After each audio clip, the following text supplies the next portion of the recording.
Good enough. Okay. Thing. Oh well. Okay, that's fine. Okay, let me see if the slides are there. Hi, everybody. Okay, they are linked and openable. Cool. Good. All right, we got kind of a smorgasbord of a lecture today. Yeah, mostly bounced back, I think. Anyway, let's get cranking here. Make my hair look more presentable. Ah, perfect. Okay, cool. So what we're going to do today is we are going to be warming up to Project 2.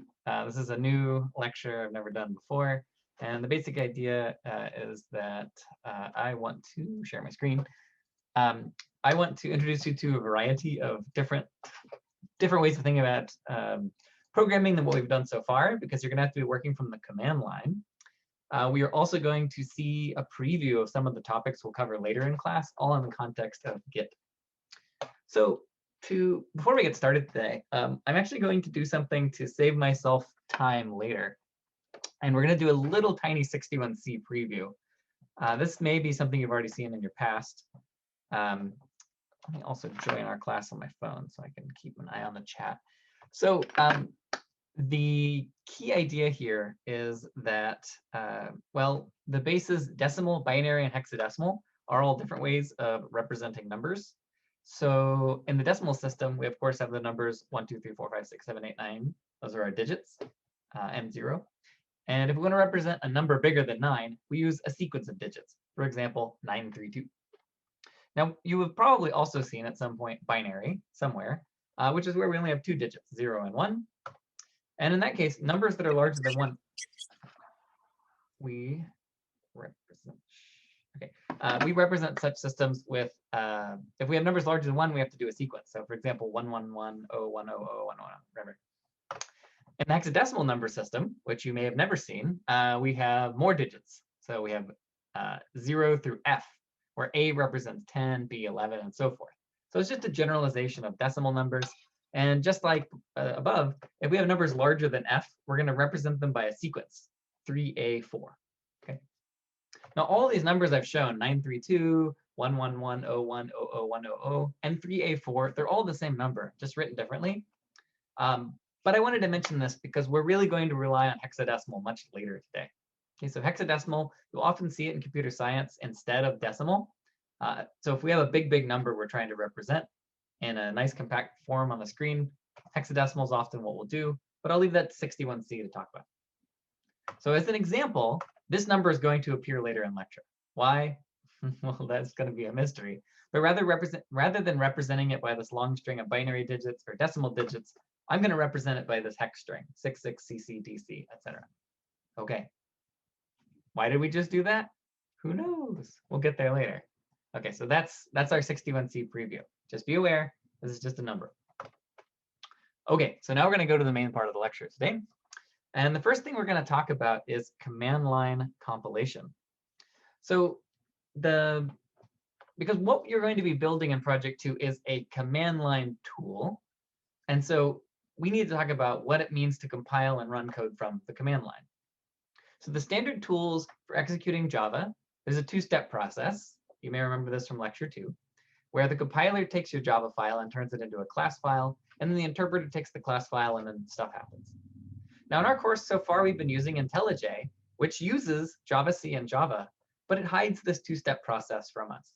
Javac is continuously running, and when errors occur, IntelliJ interprets the messages and then turns them into squiggly red lines for errors in our code. And then we run our code, all this stuff is hidden from us, and it spits output out at the bottom of our terminal window, the IntelliJ terminal. However, we can actually manually do Javac and Java ourselves. And so as an example of that, let's just show you that it's possible, because you're going to be doing this at least in some parts of Project 2. Okay, it's all going to come together. So if we go to lecture 12, let me make this a little bigger. Actually, let's make it a lot bigger.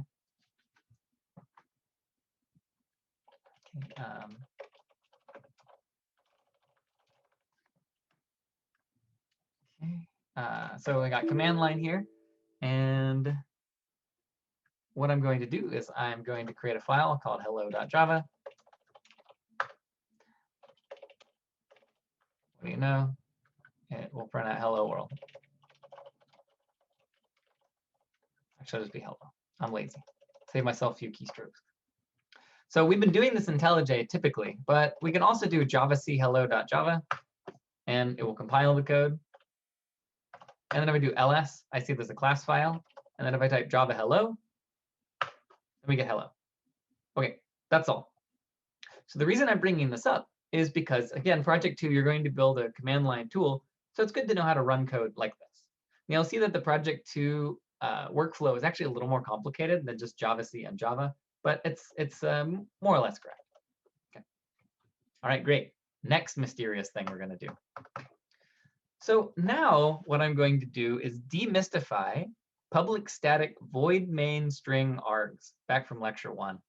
So you already know what public static void means. It's a public method. It's static, meaning it can't use any instance variables. It's void. It doesn't return a type. It's called main, but it also has an argument. So let's talk about what this args thing is. And what it is it's command line arguments. Okay. So let me show you how these command line, like where would these even come from? Well, they come from whenever you actually invoke the program from the command line. Okay. So if, for example, I did instead here, pressed print out args 0, all right, and then I recompile my program, and I do java hello, and let's make this even bigger, right? I do that. It's kind of unclear. Let me make a better example here. 8, 1, 2, 3, 4. So when I run this program, you'll notice that the text 1 got printed because that's args 0. If I do args 0, 1, 2, then my program is going to print out, try and guess, 1, 2, 3. Those are the first 3 command line arguments. If I do x, y, z, a, b, c, d, e, I get x, y, z. Okay?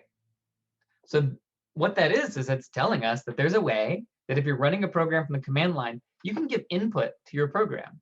Okay? And we use this all the time, right? So when I do like ls_l, this is a command line argument, and it tells the ls program, don't just print out the names, but also include all of this extra information. How did it know? Because we gave it this command line argument. Or, for example, when I type get add, like these are command line arguments. This is not actually a Git repository, so Git yells at me and it says this won't work. But again, command line arguments are the way that we make, this is the way that we provide input to a command line program. So to get a sense of how we can use command line arguments in a more interesting way, let's write a little program called arguments sum. Okay, so this is going to be args sum. All right. Okay. Now that I'm watching our timing a little, I'm actually a little anxious that I won't get to the stuff that really matters. This is a less polished lecture than usual because my weekend got annihilated. But so what I'm going to do is actually skip this live demo and just show you an example of a program. So here is args sum, and this is a program I would have written with you, but I'm not going to, which sums the command line arguments. It just shows that you can interact with command line arguments in a more complicated way. So this is a piece of code that iterates over all of our command line arguments, converts them into integers, computes a running sum. And so if I do java arg sum 1, 2, 3, 4, we get back 10. Okay. Now the one thing that I didn't get to do, which I really wanted to do, is if you tried to run this program, write this program from scratch, one thing that you would probably run into is not knowing how to convert strings from, convert a string into an integer. And so I want to reiterate that if you go into software engineering, or if you just write programs as a supplementary part of a research job, if you're a linguist, someone studying congressional text, whatever, whatever you may do with computer science, one of the most important skills is knowing how to go Google and find code that you can copy and paste and modify for your purposes. So I just want to reiterate that that's a normal and okay thing. The one thing you shouldn't do in this class is Google solutions to the projects and homeworks in this class, because then you're missing the learning experience. But if you want to know how to convert a string to an integer, Google it, right? It's normal. All right, so now let's talk about Git. So Git is a command line program, as I mentioned. And the Git tool we use, it's written in C. Okay, so it's not written in Java. It's written in a different language called C. If you take 61C, you'll get to use it. Now, unlike Java, C code is typically compiled into a binary. Now, I can't tell you what that means. It's just something you'll learn in 61C. But the gist of it is that instead of saying Java get status, you're going to type git status, right? So git status, because Git is compiled into a binary, we don't have to invoke an interpreter. It's something that the interpretation's already been like set aside for us, and everything's in this sort of pre-chewed format. I'll call it a binary. Now, again, that's something beyond the scope of our class, but just be aware. Okay. So, by the way, someone was saying that this lecture's speed. We're just seeing a bunch of different vignettes, right? So don't panic. All right. So Git source code, we can actually go look at Git source code. If you click this link, you can go to GitHub, and you can see the source code for Git. And we can see that in the C language, there's a method called main. And there's something here called const char argv. Now, again, this is totally beyond the scope of our class. But this right here is the equivalent of string args in Java. And if we follow the code of the actual Git source code, we will call a function called command main, which is right here. So what it does is, if someone did not enter any command line arguments, it will assume that you wanted Git help. And only reason I'm showing this to you is to demystify Git, to say it's not some magic piece of software. It's code just like you write. And this is the actual code for Git. If you don't put any command line arguments, it assumes you actually wanted Git help. Okay. Now, why are we talking about this? So one, I just want to show you that we've already been using command line arguments. But then in project 2, you're going to build your own version of Git, but much smaller than the real Git. And I should note, smaller than the Gitlet. So this is a project called Gitlet. So there's a version that Paul Hilfinger runs of this project that I would say is significantly harder than the one that we're doing this semester. Ours is still going to be a big project, but I'm toning it down because we just have a different philosophy for how we do projects. And also, our version of Gitlet, like Paul does it as the last project in a whole semester long 61B. Ours is in the middle. So it wouldn't make any sense to run Paul's version of Gitlet, but you're going to be building your own version of Git. Okay. All right. Now, Git is a sophisticated piece of software. It relies on lots of ideas we haven't covered yet, like maps and hashing and file input and output and graphs. And so today we'll get a preview of the first 3 of these things, and also get a little insight into how Git works. And you might find it really cool. You might find it boring. I don't know. But I think that this lecture, if nothing else, is a good thing to watch before you get started with project 2. And it also is going to be a warm-up to all the things we're going to be covering now that we're basically done with Java. We will maybe, time permitting, see graphs just briefly at the end, but these first 3 are the most important. Okay. So let's talk about basic Git functionality. Why does Git exist? Okay, so of course we know that when you write code, it's an iterative process. You write some code, you see if it works, and if it doesn't, you have to make some changes. And if it does, you're in good shape. Now, maintaining multiple copies of your code is useful. Like if we're working on projects with other people, we want to make sure that I'm not messing with your work, right? So we have our own local copies. And actually, even when we're just working alone, we sometimes want to make a bunch of changes, but we're not sure if they're good. And so maybe in 61A or E7, before you were using Git, you might have done this naive approach where you have a bunch of old versions of your code in multiple directories. Like if you're working on project 0, you might have a folder called 2048 up finally works. And the idea is you're saying, I got the up key to do something, but so I want to set this aside in case I totally mess up my code. And likewise, maybe you fix a bug in merge and you make a new directory. It says, hey, I fixed the merge bug. Now I can move on to the next thing. And that version, or that style of version control is perfectly valid. You can do this, but it has some disadvantages compared to using, say, Git. Okay. So the good things about this naive approach is it's very easy. All you have to know is how to copy files in your operating system. But there's a bunch of downsides. One, it's wasteful with storage. So if I have hundreds of versions of a really big program, then I'm going to have many near identical files everywhere. So it's not ideal. Another is you have to be careful. I had this problem once where I used to make backups of my my old hard drive, And one day it failed, and then I accidentally copied from the failed drive to the good drive, and that was a sad day. And I lost like tons and tons of data. So you have to be really careful whenever you're doing this sort of thing that you don't copy the file the wrong way, because it requires this manual work. Another is you really have to have really good self-discipline to have good backup coverage. So if you're only making another copy of your directory every 3 days, because it's a little cumbersome to do, then if you might end up losing 3 days of work because you make some terrible mistake, and then your most recent backup was actually 3 days ago. And then something we won't really talk about much, but is one of the main reasons it gets out there, is that if we have multiple people working on a project and they all make changes that conflict, dealing with those conflicts is a lot of pain. And so Git is a piece of software that makes that better. Okay. Now, again, it's a bit beyond the scope of how we've used Git in this class, but it's something that people like to use. So that brings us to version control software. So there's lots of different pieces of software that do the thing that Git does. There's Git, which is the most popular these days. But there's also, for example, Perforce, SVN, Mercurial, and actually a lot of others. Now, these days, I'd say that Git is the most popular overall, at least when you're just working with text data. But if you go on to work at companies, you may find yourself using these other tools. For example, Perforce, which I actually don't even know how people say it, because I don't use it. But it's useful, for example, if you have large binary files, or it's not really what Git's built for. And by a large binary file, I mean you have a bunch of art assets or something that are megabytes or gigabytes. Okay. So we're going to talk a little bit about how Git works today.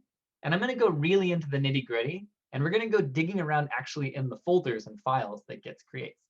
Okay. So the first thing I want to note is that fundamentally, every time you commit changes to a file, Git will store a copy of the entire repository, everything, in a secret folder on your computer called .git. So in other words, if I create 2 files called hats and cheese, and then I create a commit that's version 1 of my code, it has hats.java and cheese.java in a commit, which I'll call version 1. Then if I change cheese and I add and commit, I again get a copy of hats and cheese. And if I do cheese again, I again get a copy of hats and cheese. And there are some tricks that Git does under the hood to avoid having redundant copies of hats. But conceptually, we can imagine that it's a copy of the entire repository. And so for the next, what will feel like a long time, probably 20 minutes, we're going to talk about how exactly it does this. Okay, there's many different approaches we'll explore.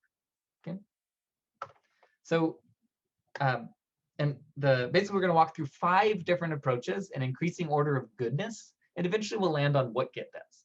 Okay. So the issue we want to solve, and we're going to, like, the way that Git does it is really elegant and strange. Let's suppose then, I'm actually going to make a slightly larger example here. Suppose a programmer makes 3 commits while working on a Java project.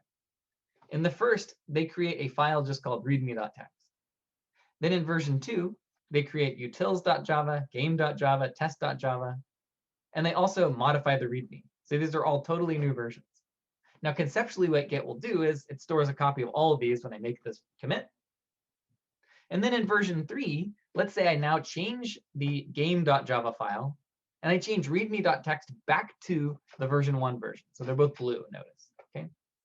So in the naive approach, we will literally just store copies of everything. And then in the following approaches, we'll try and do better. So when you write your own gitlet, which you will do, the first approach, which you should not do, but the simplest approach, would be to store copies of everything, literally everything. And this would be very, very easy to implement compared to a more complicated approach. So basically, it works like this. Every time you commit changes, you store a copy of the entire project. And so we would have a folder called .git. It's my secret directory where I store all the files, /v1/readme.txt. Then when I create commit 2, I would have readme.txt, utils.java, game.java, test.java. And then in version 3, we have readme, utils, game, and test. Now this is very easy to implement. Commit, all it does is it creates a subdirectory and then copies all the added files to the subdirectory. That's it. And then checkout is also pretty simple. It just deletes everything in the current folder, and it copies everything from the requested subdirectory. So if I say, please check out version 2, it would just delete everything and then copy these files to the current directory. That would be the simple implementation. Now, there is some redundancy here, though. This approach is really inefficient because we have two identical utils Java, right? It made a copy of it in the v2 folder and in the v3 folder. We have two identical test Javas, and we have two identical README files. Okay?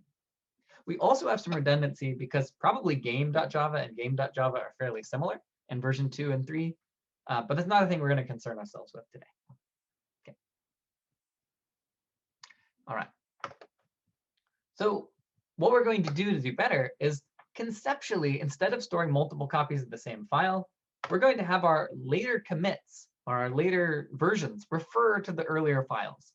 So just graphically or as a picture, whereas before here we're explicitly saying v3 has readme.txt, since these two files are the same, I'm just going to represent this conceptually with an arrow to readme.txt. Since the utils folder is exactly the same for both, well, then v3 is going to point at utils and so forth. So this would be a picture of how you can, this is like basically what we want to try and build in some way. Okay. All right. So in revised approach 2, we're only going to store files that change. This is a lot more efficient because we're going to avoid storing redundant files, but checkout's now going to be more complicated. If we check out a commit, we have to copy files from a variety of different folders. So if I check out version 3, I need to also look in the version 1 and version 2 folders. This is approach 2. Okay. So I have an exercise for you because this is a little tedious to just hear me talk about. So I'm going to give you guys about 30 to 45 seconds to think about the following. This is a totally new project you've never seen. It's got files hello, egg, and friend. In version 1, we created hello.java. In version 2, we created hello and friend, and so forth. Okay. So if we checked out version 4, which files do we use? Okay, so just think about this intuitively. There's no way that you can answer it formally, but just think about which files would you use. Oh, sorry, I forgot that egg is some kind of meat. This is my own version of egg.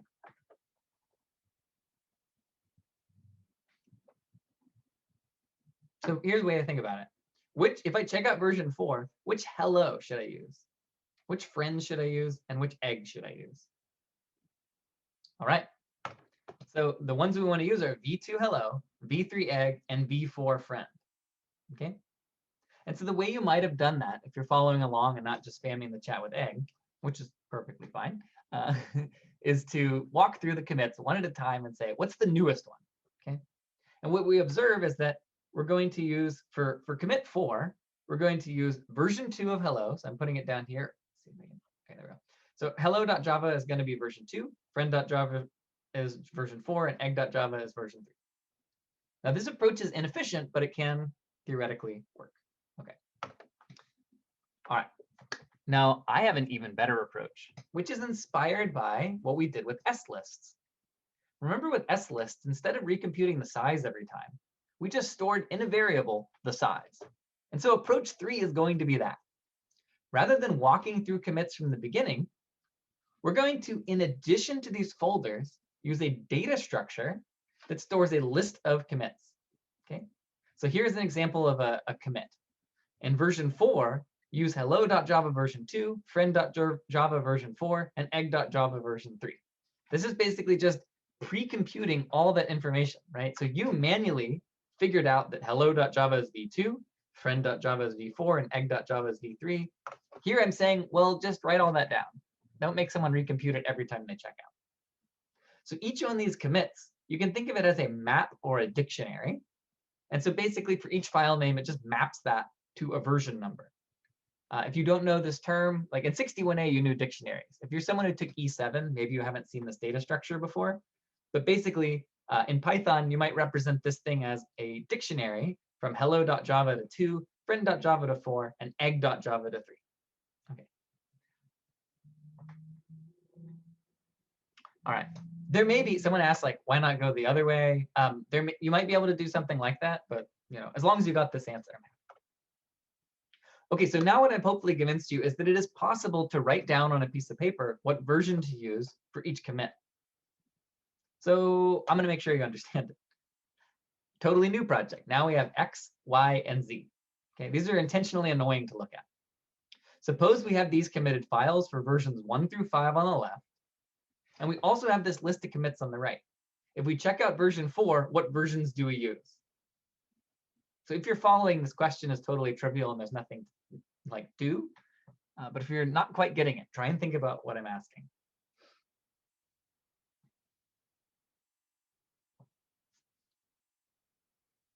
Okay, so what this list of commits does is it tells you the answer. So literally all we need to do is say, oh, well, X, we're going to use version 4, Y, we're going to use version 2, Z, we're going to use version 3, and A, we're going to use version 4. And what I want you to notice is that you didn't have to step through all the files and think like, okay, the newest X and Y are 1. Oh, but now this one replaces that one. Now there's this new thing, Z, this one replaces 1. Like, you don't need to think anymore. In fact, you don't need this side of the equation, or basically this side of the universe, in order to get the answer. So this commit information over here is redundant with what's on the left, but it is much faster. Okay. Someone asked, how do you update that? We're getting there. Okay, so this is approach 3. So this approach has one additional advantage, which allows us to avoid the redundancy of storing multiple files. So let's suppose version 5's x.java is actually the same as version 1's x.java. These two here are literally the same file. Okay. How did that happen? Well, I made some change to x.java, and then I changed my mind and changed it back.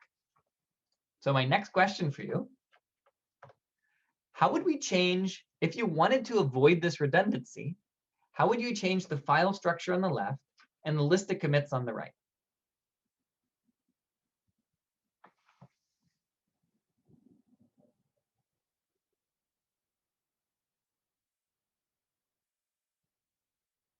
So I'll give you a hint. I don't actually need this x.java because it's the same one as this. I don't need to literally store this file. And so what I'll do is all I need to do is say version 5, your x.java is version 1.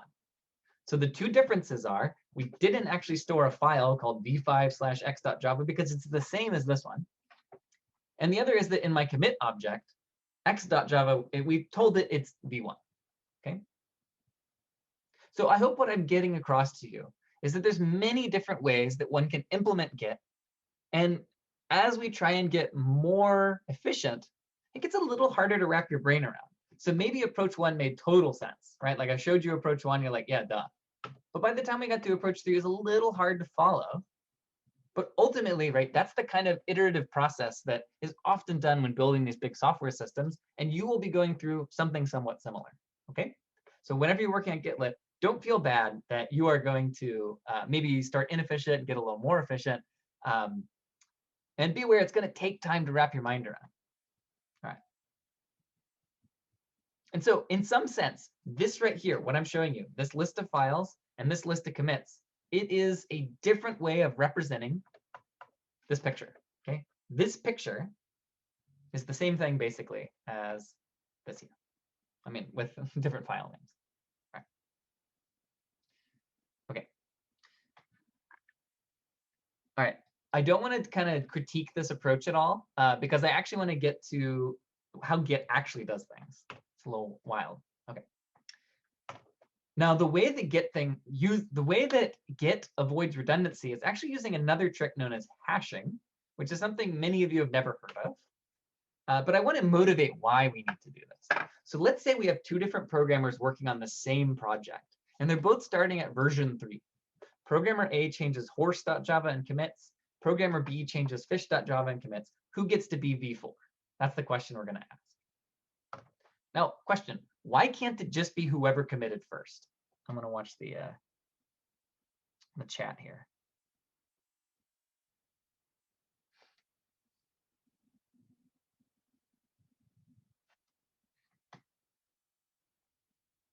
Okay, you need a standard clock. I think that's a reasonable way of thinking about it. Like the thing I think is not totally clear because it's not how you've been using Git, is that Git is a distributed version control system. Everything's done locally, and there's no central server that stores everything. So if B was first, but programmer A was on a ship in the middle of the ocean when programmer B commits fish.java, and programmer A had no internet access, they'd have no idea. So programmer A's computer has no idea this commit has been made. Now, are there ways to make approach 3 still work despite this problem? Yes. But they won't be as elegant as what Git does. Okay. Now, someone mentions a standard clock. So approach 4, which I'm just going to briefly mention, would be, let's use the time and the date as the version number. So instead of having a version number that goes up by 1 each time, we just have versions which are a little ugly, but they're dates. And so, for example, we would have a commit whose version is July 16, 2021 at 3 in the morning. I have x.java, which is this version. So instead of having numbers like 1, 2, and 3, we have the actual time and date. All right. So question, what could go wrong here? Exactly.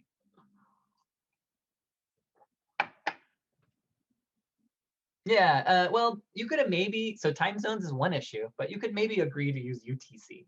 You could have desynchronized clocks as a possible issue.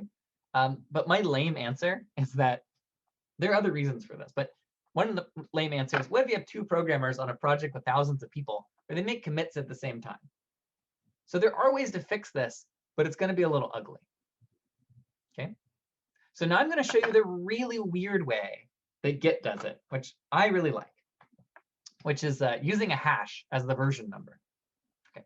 So the actual approach that Gitlet's the thing you're writing. The actual approach employed by Git is to use the git SHA-1 hash of a file as its version number. Now, what the heck is that? Okay, the git SHA-1 hash is a deterministic function of the file's contents. What do I mean by deterministic function? I mean it's not random. If you give me the same file, it will always give me the same number. Okay, so 2 identical files, in other words, will always have the same git SHA-1 hash. What is the git SHA-1 hash? It is a sequence of 160 bits. That's it. Okay. So for example, the git SHA-1 hash of the code to the left here is as I show on the right. So if I take this code and I run the git SHA-1 algorithm on it, I get back this 160 bits. Now, binary is a little ugly, so we're going to use the hexadecimal representation instead. 66CCDC. Remember that number from earlier. Okay. So how is it going to use this? Oh, there's a quick note here for anybody who's a little more fancy, what the git SHA-1 hash is. I don't want to talk about it, but just a note here for those of you wondering how it's related to just the SHA-1 hash. Okay, so how did this string of bits come to be? We don't care. It's below the level of abstraction. We get a file. We have a file. We give it to the git SHA-1 hash function, and voila, we get some sequence of digits. Let me show you a little demo, actually, of doing this. So if we go to my no, someone just asked, can we think of the SHA-1 hash as the object's identity address? Sure, I think that's a reasonable way. It's like a canonical representation of the file.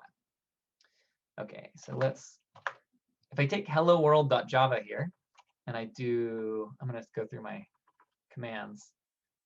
Okay, nope, not going to work. All right, git, is it hash object, hello world? There you go. All right. So I do git hash object hello world. It will spit out the 160-bit SHA-1 hash. Okay. All right. So that's just showing you how you can compute it from the command line if you wanted to do it manually. All right. So how do we actually use it? Okay. So this is the really interesting thing. Like, I love this. Maybe it's a little tedious for you. I don't know, but I think it's cool. So how does Git use this hash? Well, first, it computes the git SHA-1 hash. Hello world is this number. Then what it does is it creates a folder called .git/objects/66. Why 66? Because it's the top 2 digits of the git SHA-1 hash. Then it stores the contents of the hello world.java in a file called ccdc64, etc., where this is the bottom so many digits. Okay. Now I should note that rather than storing it in an uncompressed format, it actually zips it up to save space, and zipping is beyond the scope of our class, but we'll look inside of one. Okay, so let's try it out. Let's do live demo. Okay. I want to do hello world.java in this folder, and I'm going to create a Git repository. I'm going to make this even bigger. And when I do git init, it creates a folder called Git with a bunch of possible objects. Now, if I look in Git objects, there's nothing right now. There's just some like boilerplate stuff that came with when I did git init. And so what I'm going to do now is I'm going to say git add hello world.java. Then I'm going to say git commit hello. And at that point, I've created a commit. If I now look in the Git objects folder, I see that there's 3 new things: 10, 66, and 9a. So in other words, these each represent some kind of object. And if we go to the one called in the folder called 66, all right, here's that file. It has a name that looks like this. If we look at this file, we'll see that it looks like some crazy garbage, right? But this is just the zipped version of my code. So I wrote a little Python script, which I guess I'll put on the screen real quick, called Git view. Okay, so all it does is it opens the file and it decompresses it and then prints it. Okay, doesn't much matter. This is beyond the scope of our class. But if I say, show me the contents of this zip file, there's my code. Public class, hello world, etc. That's where it's actually stored. You'll notice it also has this information at the top. This is the size of the file in bytes. So it doesn't much matter what that is, but here's our code. Okay, so that's how it actually stores the information. Okay. All right. So how does this all interconnect, and how is this going to be useful to you on your project? Well, before we get to kind of how commits actually like keep track of these SHA-1 hashes, I want to talk a little bit about the comparison between these different ideas. We've now seen 5 different approaches. We had approaches 1, 2, and 3, where 1 was just super intuitive, and 3 was an optimization of 1. The basic idea is you have a commit idea that goes up by 1 every time, a commit ID. In approach 4, we use the date and time of the file. And now in approach 5, we're using the git SHA-1 hash of the file. These had some downsides that I showed earlier. But I want you to think about, are there some downsides that can happen in approach 5? Oh, someone asked what's in the other 2 folders. I'll get to that in a bit. So can you think of something that might go wrong in approach 5? Okay, people are saying collisions. Somehow you know what those are. I'm assuming you've done data structures before. Yeah, so I mean, it is more complex. That's true. Someone said it's difficult to tell what's in the file from the name of the version. Well, we never know what's in the file just from the version. So collisions is the right answer, but does anybody want to guess? Like, anybody want to say it in different words? Are the hashes unique? That's the issue. They may not be unique. Here's my argument. A git SHA-1 hash is just 150 bits, but there's an infinite number of different possible files, right? So there's only so many different sequences, 2 to the 160th sequences of 160 bits. So there must be multiple files with the same git SHA-1 hash. So that's a term we'll learn later called a collision, 2 files or 2 strings of input that have the same hash. So is that a problem? Well, here's the interesting thing. As you'll talk about in CS70, the chance is very low. So the chance that if you pick 2 random files and they have the same SHA hash, it's about 1 and 2 to the 100. It is 1 and 2 to the 160th, which is around 1 and 2, 10 to the 37th. There's something known as the birthday paradox, which I won't describe. You may have heard of it before, but it basically says we would need to get up to around 2 to the 80th files before we ever see 2 files with the same SHA hash. And CS70 will talk about why it's 80 rather than 160. So in other words, it's this enormous number, which is much larger than the number of files that have ever been created. And so in other words, Git has a bug, but it's unlikely to ever occur in the history of the universe. Okay, so that's good news. Yeah, there's a chance. All right. I should mention there's one other benefit of SHA-1 hashing, which is security, which is that we can use it to verify file integrity. So it's hard for me to sneak in something malicious into a Git repository. Let's say we have an important piece of code which has the Git SHA hash EE38, etc. Right? If an attacker went into my Git objects EE folder and tried to replace 380E192 yada yada yada with some kind of malicious code that gives them, I don't know, backdoor access into my desktop computer or whatever, then Git would detect the issue because it'll say the SHA. Why is that? It's because a change in the file would result in a change in the Git SHA-1 hash. So you can't just go in and replace pieces of code. And so this reduces one particular attack vector if someone's trying to do some kind of security, shenanigans. All right. Right. So there's some discussion about changing the commit hash. We won't get to that today. But the system is built so that there's a chain of hashes so that things are not easily exploited. Kind of smells sort of blockchainy in a way, right? All right. Okay, cool. So that's how Git does things. Now there are a few other puzzles that we're going to have to solve when it comes to Gitlet. All right. So I'm going to think about what a commit is exactly. Someone asked earlier, what are these other objects, right? So let's go look at them. If I go into 10 and I say, tell me what this object is. All right. This one is btree43x da da da da da. Okay, what is this thing? This is the commit. Okay, so this is all the information about the commit. So interestingly, the commits themselves are stored in our objects folder. Okay, so everything's all kind of mishmashy. Oh, sorry. Actually, you know what? This is not the commit. Now that I think about it, right? This is the commit in the 9A folder. Apologies. So what does it have? It has the author. It has the committer. It has my commit message, which is just hello. It has other potential information. And so let's talk a little bit about how we might represent that in a data structure. Okay. All right. So every commit in Git, if we look at the Git log, it stores an author, a date, a commit message, a list of all files and their versions. And remember that the versions are Git SHA-1 hashes. And it also has the parent's commit ID. As we'll see later, you can actually have multiple parents potentially. But for example, in this example that I made when I first started at Berkeley, I stole this from my lecture on Git in 2014. This commit here, AA45, etc., its parent is D1BD. So somewhere that information is stored. I know. I'm sorry, guys. You can't pause, but that's how we live our lives. But I will post the recording in a little bit. Okay. All right. So then the commit ID, right? So every commit has an ID. We can see them. We've been talking about them in the class. And so what is that commit ID? Well, it's just the Git SHA-1 hash of the commit. Now you might object and say, but a commit isn't a file. It's an object.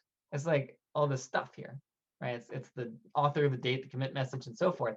But imagine you create a file which contains the author, the date, the commit message, the list of files and their versions, the parent ID, and then you'll get SHA-1 hash that. The parent ID of the first commit is nothing. So there will be one commit which just has a null parent ID. All right. So let's suppose we have the commit class below. We have the author, the date, the commit message, and the parent ID. For simplicity, I've only shown these 4 fields. In your code, you'll have more. Okay. So when someone creates a commit in your project too, you'll need to somehow store this object so that it can be read later. So this raises an interesting question. If I in Java want to do something similar, yours is going to be simpler than what Git does, by the way. But if I want to do something similar, where I'm actually writing the commits out to a file, how the heck do I do that? How do I store the author, the date, the commit message, and the parent ID? So the way we're going to do it is we are going to use a built-in feature called serializable that lets you store arbitrary objects. So it's easy to use. All you do is you make your class implement serializable, and there's no methods to implement. So it's kind of weird. You just say implement serializable, and that's it. You don't have to do anything else. And then you'll use this class that we provided to write or read objects to or from files. Okay. So what was in folder 10? I won't talk about it today, I think. Maybe I'll add that as a note on the study guide. Okay. So if we go to, I'm going to show you a quick demo of how one can store an arbitrary object. Okay, so this is our second to last new piece of information for the day. Okay. So this is a piece of code that will be in the lecture code repo. And I know, by the way, today we're going all over the place. But if you got a little lost, basically what I'm showing now is how you can write an arbitrary class to a file so that it can be read later. Okay. So a commit, in this case, has a bunch of strings. And then what I'm going to do is I'm going to create a commit. It's got me on the date. Here's my commit message. Here's my parent ID. Then I'm going to create something called a file in Java. This just basically opens up this file. And then utils.write object writes this thing to commit example. And how does it work? Well, it uses some function that we gave you that's going to be part of the project. So when I run this, what I get back is an object called commit example. Here's the commit stored in some crazy format that we can't really quite read. But luckily, Java will also let us easily read this. Okay, how do I do that? Okay, so this is where, like, imagine you have a list of numbers or anything else, or a 2048 board or anything. This is a way where you don't have to do any work. You can just use our utility, and it will read and write any arbitrary object you'd like. So let me show you that it works.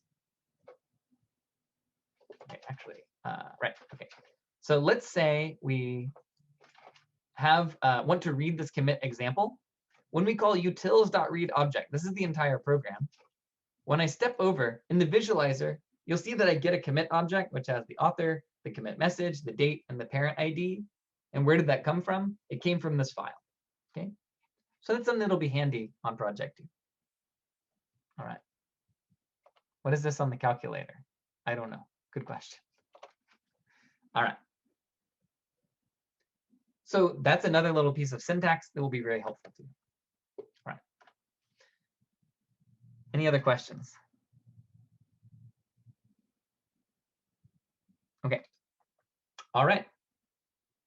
So far what we've seen is some internals of how Git efficiently stores files, and you should use a similar-ish idea whenever you're going to be working on your project. You will be using Git SHA-1 hashes, and you will be using serializable to write objects. Okay. Someone asked, what does it mean when the classes are red but they're not erroring? This is because IntelliJ wants me to add these to Git. So it's warning me that I haven't added this to my repository. So if I do add, you'll notice it now turns green. Okay, so that's just these colors are indicating Git status, right? All right, anyway. Let's talk about one more thing today, and that is branching, which is a feature of Git that's a little advanced, which you haven't gotten a chance to use yet, but you will use in real life a lot, and also on Project 2 you'll be implementing it. Now you'll notice this video here is a little different. The audio quality is better. My face is here, hi. And that's because there was a slight error in the version that I did live, so I'm replacing it. So let's look at that running example we had before, where we have 3 different commits. We have version 1 of my code, fixed cheese bug, and added Parmesan. Now we can ask Git to give us a log of all of the commits, and we'll get a diagram here. This is actually the output of Git if you enter the specific command, and it reflects the state of the universe that we set up earlier. Okay. So what is branching? Well, branching is, what if I didn't want to keep working on added Parmesan? Maybe I want to start from, for example, fixed cheese bug. Maybe there's some code in this commit 7e that I don't trust, so I want to start from AA. Also, to be clear, these 2-digit strings are just the top 2 digits of the much longer SHA-1 hash. To fit on the slide, I only show 2 digits. And similarly, Git is only showing the top 1, 2, 3, 4, 5, 6, 7 digits. But there is a whole 160-bit SHA-1 hash there. So if we branch, the command we would use is git checkout -p name of the branch with Swiss, and then the specific commit that we want to start with. And if we do that, now we get a new commit, or we'll have a new, we'll now be working on a new branch called with Swiss.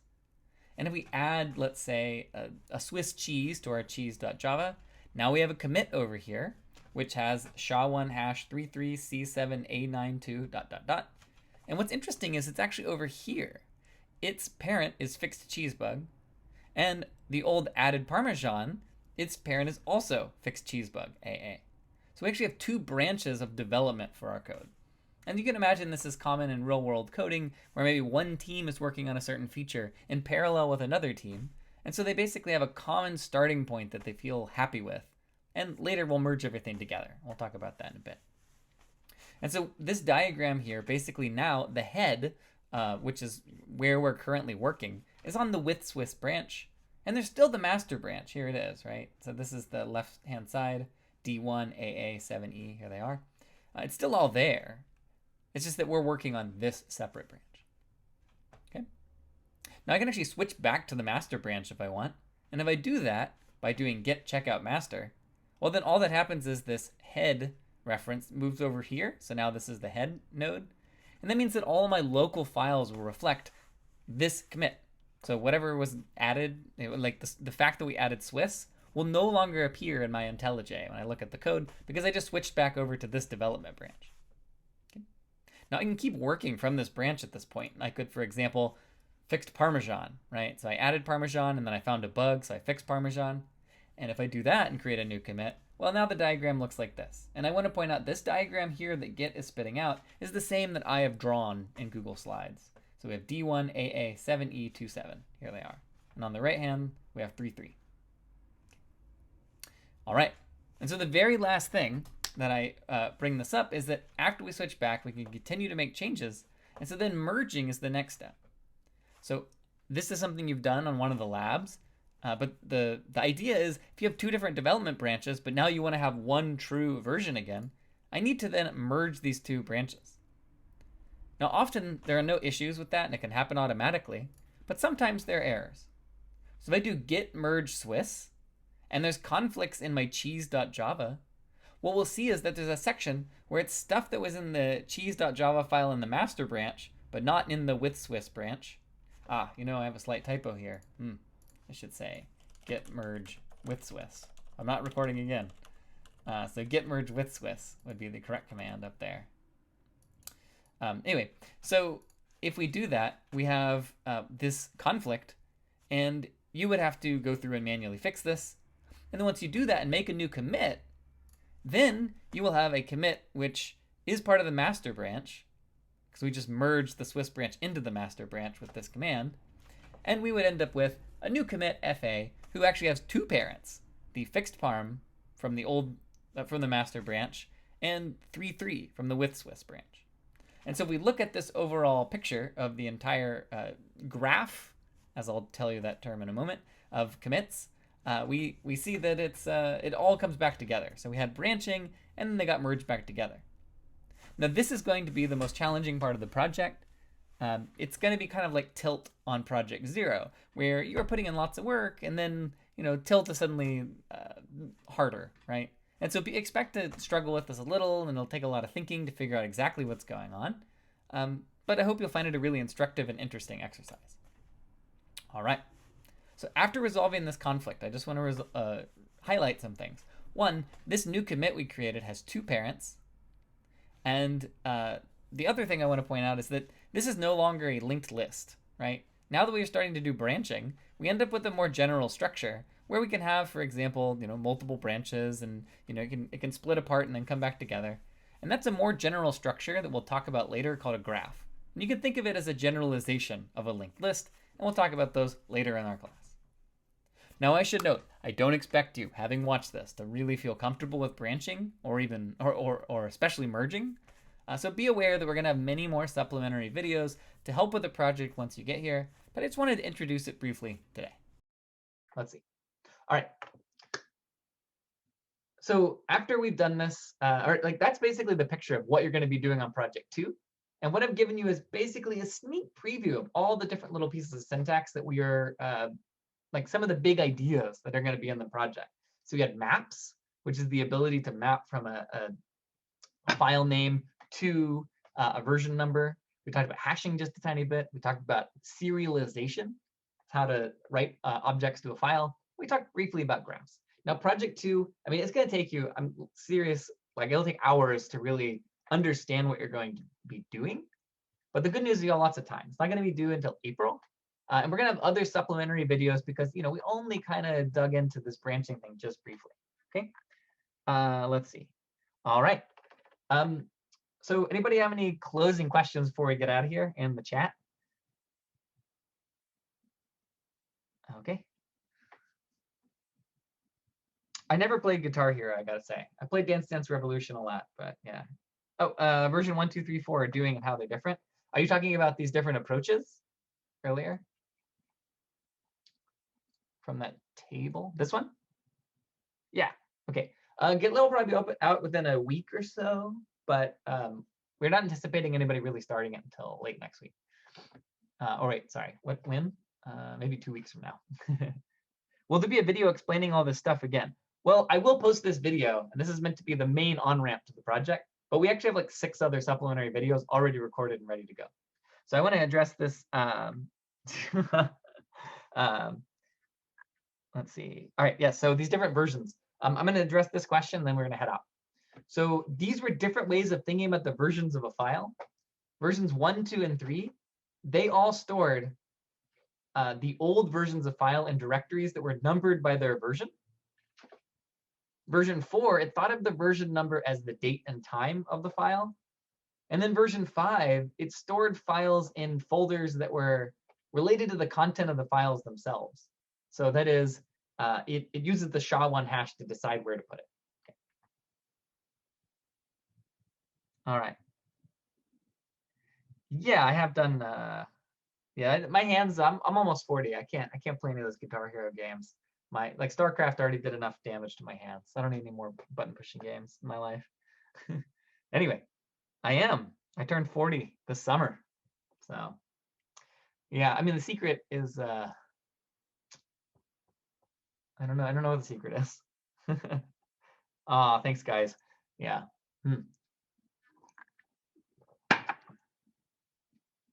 I don't know. Yeah. All right. Anyway, that's it for today. So I hope you found that fun. I know it's a little bewildering because we're all over the place. But yeah, hopefully you're psyched for Gitlet. All right. See everybody. I'll post this video in a little bit in case you want to look at anything that flew past you. All right. Bye. Hi, Professor. Thank you so much. Have a good one. Voices. Thank Cool. you. Thank you. Thank Thanks. you. Thank you. Thank you. Thanks, Professor. Thank you. Thank you. I'll take Thank pictures. you. Thank you. Hmm. Thank you. You got it. Thank you guys. All right. Bye.